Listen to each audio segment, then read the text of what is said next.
Okay, so when I did all that math, I'm sorry I just quit recording last time when I had brain damage or something. I got 78,286 grams of CH3OH. Now I'm going to use this 8,600 grams of hydrogen. So 8,600 grams of hydrogen. I'm going to work it again and see if I get less than that. So I know that 1 mole of hydrogen is 2.0 grams of hydrogen. And I know that there are 2 moles of H2. Get rid of this. Get that out of the way. There are 2 moles of H2 for every 2.0 grams of H2. And I know that I am looking for this, so there is 1, oh, Miss Walker. Let's get rid of that. That was not smart. There is 1 mole of CH3OH right there, and 1 mole of CH3OH is the same thing as 32.0 grams of CH3OH. So I'm going to multiply 8600 times 32. I'm going to divide it by 2, divide it by 2, and when I did that, I got 68,800.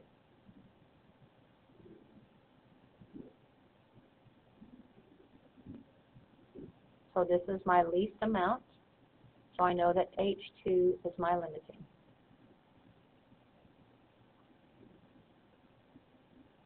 And I'm going to get 68,800. Now they want the percent yield. Percent yield is the actual, which is 3.57 times 10 to the 4th grams over 68,800 times 100%. And when I did that, I got 51.9%.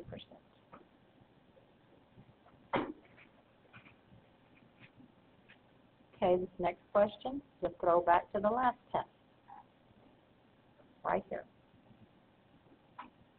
It says determine the number of molecules in that many grams of carbon monoxide. So grams to moles. Carbon monoxide is just CO. There is 1 mole of carbon monoxide for every, okay, carbon is 12, oxygen is 16 for every 28.0 grams of carbon monoxide, so that'll tell us how many moles we have. And then I have to have 1 mole of carbon monoxide is 6.02 times 10 to the 23rd molecule of carbon monoxide.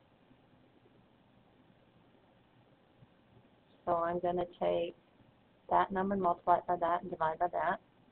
And when I did that, I got 1.4, 2 significant digits, times 10 to the 31st molecules of CO. So there's that answer. Finally, we're at the end. Okay. Nitrogen gas can be made by passing gaseous ammonia over solid copper 2 oxide at high temperatures. The other products are solid copper and water vapor. And here's my nitrogen. If a sample containing 18.1 grams of NH3 is reacted with 90.4 grams of copper 2 oxide, which is the limiting, and how many grams of N2 will be formed. So I'm going to start out with changing colors. 90.4 grams of CuO, and I know that 1 mole of CuO. Okay, look up carbon and oxygen on the periodic table. When I did that, I got 79.6 grams of carbon 2 oxide. And then I said, well, there is 3 moles of CuO from my balanced equation for every 1 mole of N2. And I know 1 mole of N2 is 28.0 grams of N2. Cancel, cancel, cancel, cancel. And so I multiplied that times 28.0 and I divided by that and then divided by 3. And when I did that, I got 10.6 grams of N2. And then I said, well, I better check out 18.1. So I said 18.1 grams of NH3,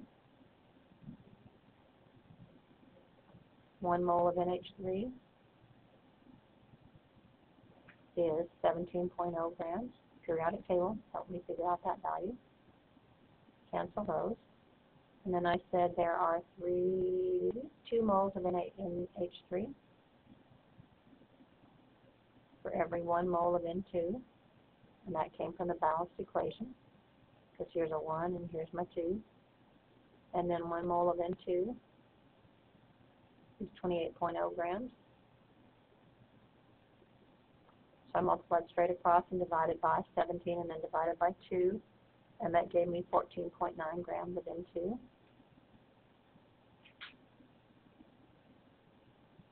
So my limiting is this one up here, because I'm going to make that's the least. So copper 2 oxide is my limiting. And then it wanted to know how many grams of N2 am I going to form. I'm going to make 10.6 grams. Okay, please study.